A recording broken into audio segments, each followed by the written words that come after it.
Missouri State University is unveiling its newest facility today. The Construction Education Success Center is an addition to Kemper Hall.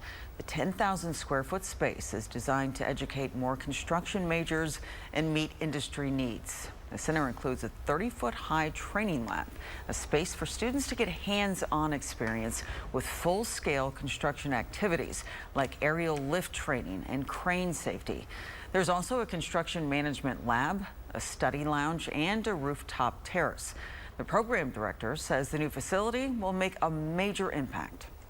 This new building is going to really change the game in terms of recruiting and attracting and retaining top talent. It allows us to provide opportunities to do these hands-on things, and this will be one of the premier construction education spaces in the country.